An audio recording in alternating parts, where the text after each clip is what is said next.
I now look to Lily Phillips to close the case for the proposition.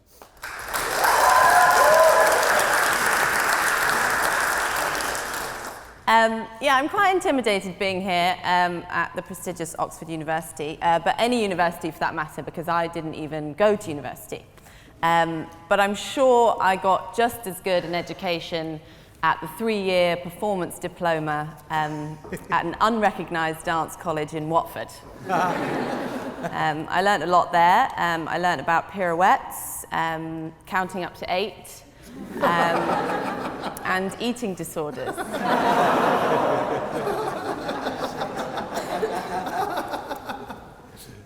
In beautiful irony, when I typed this up, the computer auto-corrected my spelling of the word pirouette, which just shows how much I learnt at that piece of shit college. But I'm here to argue that all we need is love. But that kind of sentimentality doesn't sit well with me, doesn't come naturally because I'm from London. And I'm the kind of Londoner that when I'm crossing the road in London, if it's a bit risky, if it's the red man, I make sure that when I cross, I sandwich myself in between 2 other people. So if a car comes from either direction, they'll die.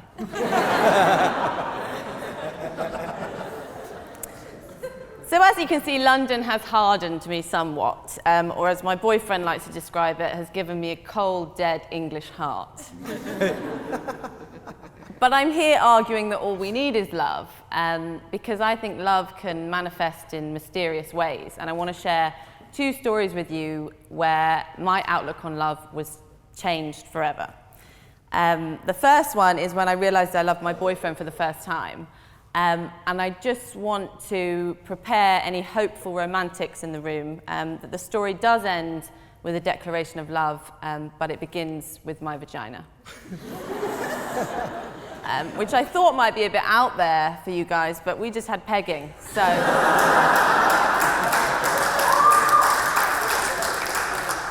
This is primary school shit, okay. So I use moon cups for my period. Does anyone here use a moon cup? Jamie does. Yeah. Does anyone, a few people know what they are? I've actually brought one in just to show the people, plebs at the back that don't know. This is a moon cup. I didn't just pull that out of my vagina. Those of you at the back, it's a spare one that I have. But basically, do you want to touch it, Jamie? Yes, sorry. Got to be inclusive with these things. It hasn't been used today.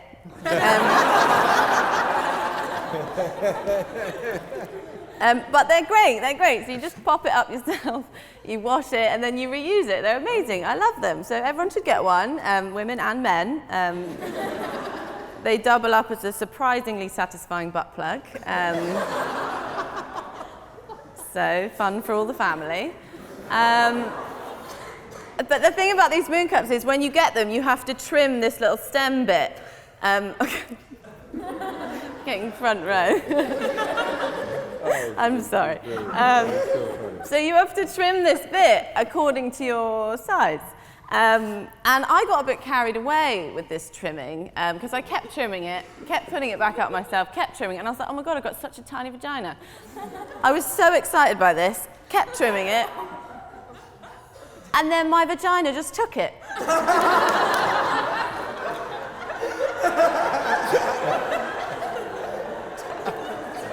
Honestly. Thank you. Just took it. I want to give it back. Bitch. And no matter what I tried, I couldn't get this environmentally friendly bugger out of me. And in the end, I had to call my boyfriend in to come and help me get it out. Which is really annoying because I'm an independent woman. But he was amazing. You know, he strode in like a man going into battle, rolled up his sleeves and said firmly, bear down and push like you're having a baby. Which I instinctively knew how to do, which really pissed me off.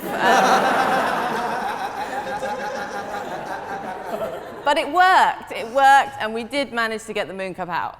We did it with a bit of enthusiasm, though, and the contents did sort of decorate the bathroom. It's fine, it's fine. Just a tiny bit went on his face.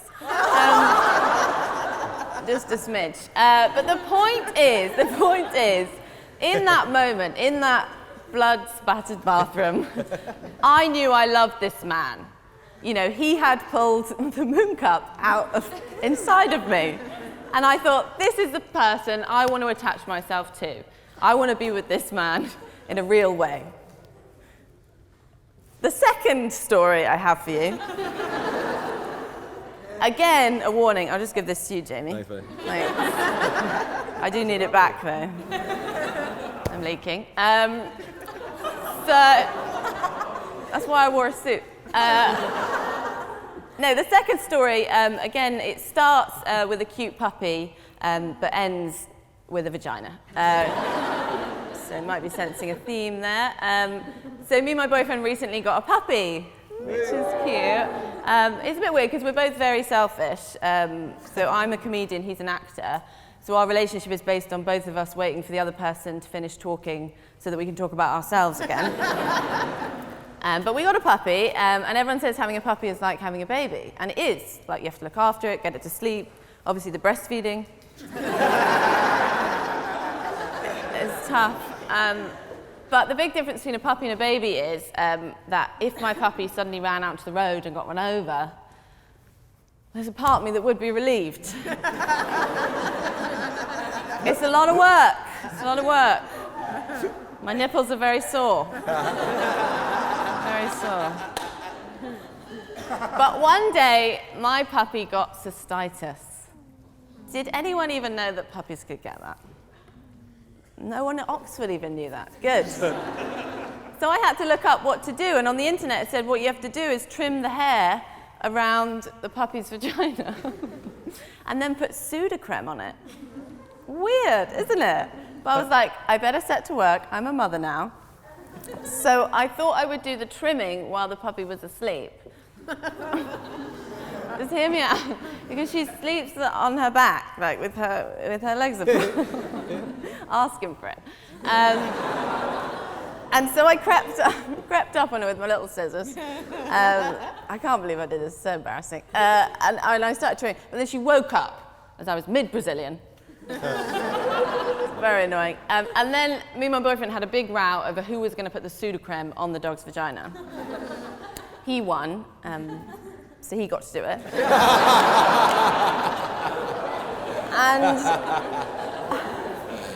And it took him ages. He was being so sweet and gentle and delicate with her.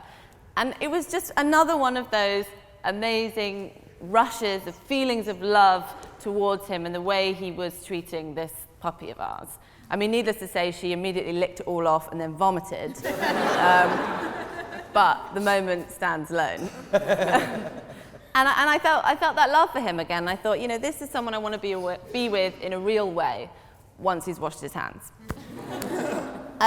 So I argue that all we need is love, because in those moments, I wasn't thinking about anything else but love. It gave me mindfulness that we all search for, and it's very hard to actually come by. But these moments, they force you to forget about everything else. They force you to just love, to just live, to just be, and not think about what you can and cannot change in the world. So maybe all we need is love, because it gives us the space in this chaotic world to handle the next challenge that awaits us. And whether those moments are watching leaves sway softly in the winter breeze, or the stoic nature in which your boyfriend helps you birth your own moon cup, or whether it's listening to the breathing of your new puppy lying on your lap, or whether it's watching your boyfriend gently apply pseudocreme to that puppy's genitals.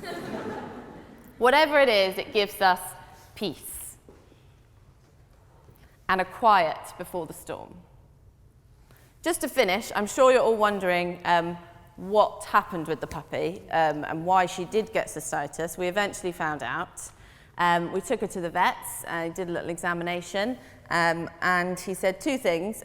Firstly, stop breastfeeding your dog, which is a fair point.